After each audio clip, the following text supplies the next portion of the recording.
Bangga bersarung mangga. Pembacaan kitab Toharoh fikih praktis bersuci yang kita sudah sampai kepada bab baru, bab yang ke-7, bab tibar. Ini sepertinya termasuk pembahasan fikih yang mungkin jarang diamalkan, jarang dipakai. Tibar itu menyamak kulit.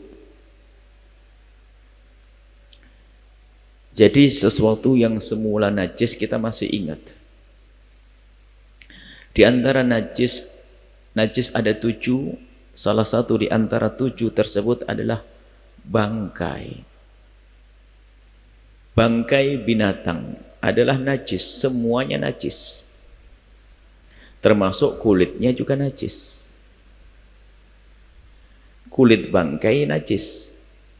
Kerbau mati tidak disembelih jadi bangkai, kerbonya najis. Kulitnya juga najis. Kambing mati tidak disembelih, mati ketabrak, mati atau mati tanpa disembelih, bangkai, najis.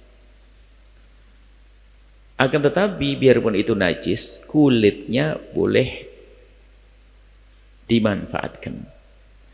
Nabi yang membuhallah tantafi'u fi ihabiha, ihab kulit. Apakah kau tidak memanfaatkan kulitnya? Jadi pembahasan samak ini menyamak tidak tahu apakah bahasa yang lain ada. Ini berlaku kepada bangkai. Adapun kerbau, sapi, kambing yang disembelih di hari raya Idul Adha nggak pakai hukum ini.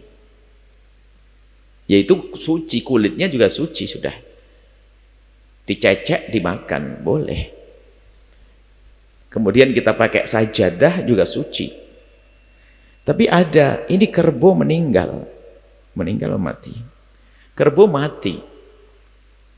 Mau ditanam, sayang ini kulitnya. Bisa dipakai untuk yang lainnya. Untuk sajadah, untuk rebana, untuk apa. Maka kulit-kulit binatang seperti itu bisa disucikan. Tapi hanya sekedar suci, bukan dimakan setelah itu. Jadi setelah itu kulit kambing bisa dilembutkan, kulit kambing bangkai. Setelah itu setelah disamak, memenuhi syarat-syaratnya, penyuciannya menjadi suci seperti kain yang suci. Bisa dipakai untuk sholat di atasnya. Jadi memanfaatkan kulit-kulit bangkai. Barangkali ada yang menemukan kambing mati, sayang. Maka kulitnya bisa dikulitin. Setelah diambil kulitnya, menghilangkan sisa-sisa daging yang nempel, maka dengan cara disamak. Samak dilumuri dengan sesuatu yang panas, yang mempercepat pengeringan daging-daging yang nempel pada kulit tersebut. Sehingga setelah itu akan rontok, kemudian itulah proses penyamakan. Ada kotoran binatang, ada kotoran, kalau di dalam bahasa fikih, kotoran burung itu panas. Jadi kalau ada kambing yang mati tidak disembelih atau kerbau, dikuliti, diambil kulitnya, kemudian setelah itu dilumurin dengan kotoran-kotoran burung atau mungkin debu, abu yang panas, kemudian setelah itu dia jemur, dikeringin. Setelah dijemur, dikeringin nanti bersama dikelupas atau bersama keringnya debu tersebut, abu tersebut atau kotoran burung tersebut, nanti mengering juga itu daging-daging yang nempel. Kemudian setelah itu ditetelin, dibersihkan. Maka setelah itu ini namanya mutanajis, terkena najis tinggal dicucikan saja, dibawa ke sungai dicucikan, maka setelah itu kulit itu menjadi kulit yang suci. Barangkali ada yang menemukan kambing, sayang dong kulitnya. Setelah itu kan bisa dibuat rebana. Itu sayang ada kambing mati, ada wabah 50 kambing, bisa dibuat kendang, kulitnya bisa dimanfaatkan.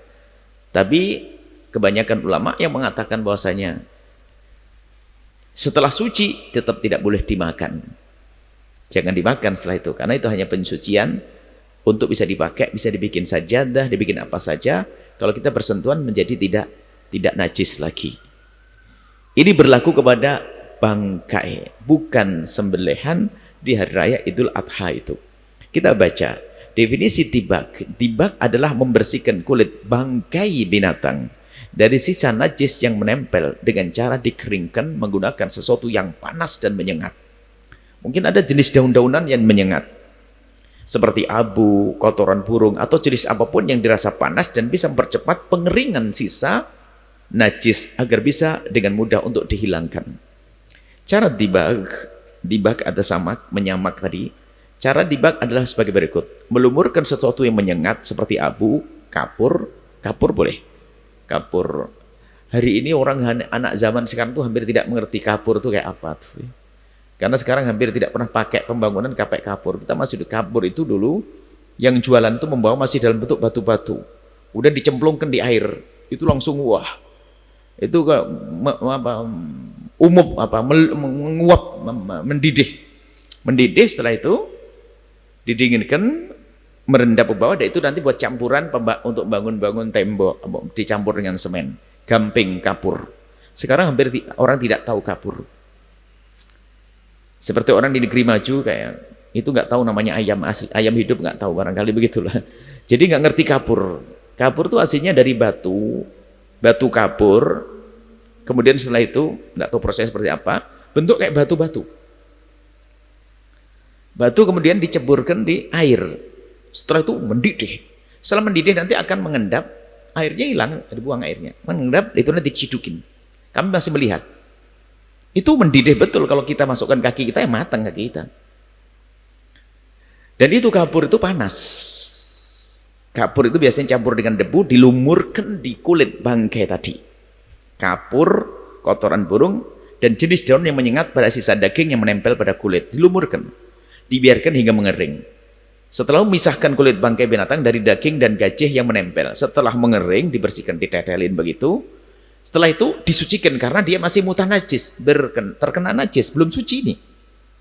Jadi kulitnya menjadi suci tapi belum disucikan. Karena kan pada dasarnya bangkai kan najis semuanya. Jika prosesnya tidak dengan cara menyamak, maka kulit itu pun jadi najis. Bersentuhan dengan kulit kita, kalau tangan kita basah, najis. Tapi kalau sudah diproses, disamak seperti ini, ya, setelah dikeringkan, ditetelin, dibersihkan, baru dicuci, kayak mencuci baju, maka setelah itu menjadi suci. Dipakai sajadah boleh. Disucikan dengan cara dibasuh seperti basuh pakaian yang terkena najis. Karena memang kulit tersebut telah terkena najis, yaitu daging atau gajih bangkai binatang tersebut. Maka ini termasuk pembahasan fikih yang hampir tidak pernah diamalkan oleh kita. Kambing mati dikubur sudah, ditanam sudah. Kerbau mati dikubur. Cuman mungkin bagi seorang yang punya bakat membuat macam-macam seni daripada kulit-kulit tersebut, ya dia bisa memanfaatkannya dengan cara seperti ini tadi. Biarpun itu sudah jadi bangkai, kulitnya bisa disucikan. Catatan, kulit yang ditibak, yang disamak sebelum disucikan dengan air, hukumnya seperti sesuatu yang terkena najis. Sebelum dibasuh, mutanajis. Setelah dicucikan dengan air, maka kulit tersebut menjadi suci seperti pakaian yang disucikan dan tidak akan kembali menjadi najis sampai kapanpun.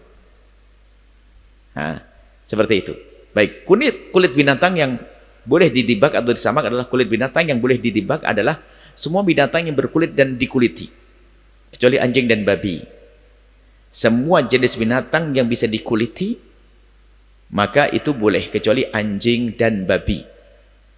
Nah, ini kemudahan, kecuali anjing dan babi. Seperti itu insya Allah. Semoga Allah memberikan kepada kita kemudahan. Kalau hanya urusan ini tidak usahlah pakai bangkai-bangkai.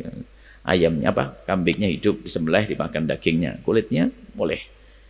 Tapi ini barangkali, karena pada zaman itu, ada zaman Nabi, ada kulit dibuang, bangkai kambing dibuang.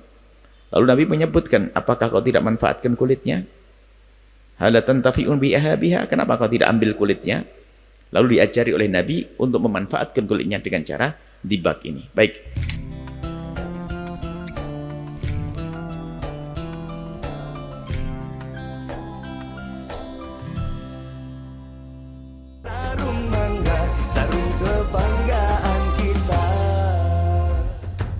Bangga bersarung mangga. Sahabat Al-Bahjah TV, setelah menyaksikan video ini, jangan lupa bersolawat kepada baginda Nabi Muhammad Shollu ala Nabi Muhammad.